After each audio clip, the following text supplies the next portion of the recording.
കഴിഞ്ഞ വീഡിയോയിൽ കണ്ടതുപോലെ ലോകത്തിലെ ഏറ്റവും സ്റ്റീപ്പസ്റ്റ് കോഗ്വീൽ ട്രെയിൻ എടുത്താണ് സ്വിറ്റ്സർലൻഡിലെ മൗണ്ട് പിലാറ്റൂസിലേക്ക് ഞങ്ങൾ പോയത്.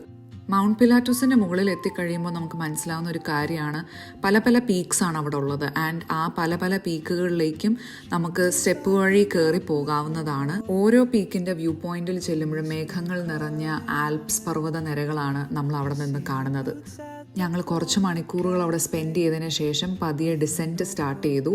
ആദ്യം നമ്മൾ കയറിയത് ഒരു പനോരമിക് ഗൊണ്ടോളയിലാണ്. 55 പേർക്ക് ഒരുമിച്ച് കയറാവുന്ന ഈ ഗൊണ്ടോളയിൽ നമ്മൾ താഴോട്ട് ഇറങ്ങുമ്പോൾ നമുക്ക് ലുത്സേൺ സിറ്റിയും ലേക്ക് ലുത്സേൺ ഒക്കെ ദൂരെ നിന്ന് കാണാൻ പറ്റും. ഗൊണ്ടോള ഒരു സ്റ്റോപ്പിൽ എത്തിയതിനു ശേഷം ഞങ്ങൾ 3 തൊട്ട് 4 പേരായി ഓരോ കേബിൾ കാറിൽ കയറിയാണ് പിന്നീടുള്ള യാത്ര തുടർന്നത്. താഴേക്ക് ഇറങ്ങിയപ്പോൾ ഉള്ള വ്യൂ വളരെ മജസ്റ്റിക് ആയിരുന്നു. കുറേ മരങ്ങളും പുല്ലുകളും പശുക്കളും ഒക്കെ നിറഞ്ഞ് ഒരു ഗ്രീൻ സീനാണ് നമ്മൾ കാണുന്നത്. ആൻഡ് സൺസെറ്റ് ആയതുകൊണ്ട് വളരെ ബ്യൂട്ടിഫുൾ ആയിരുന്നു.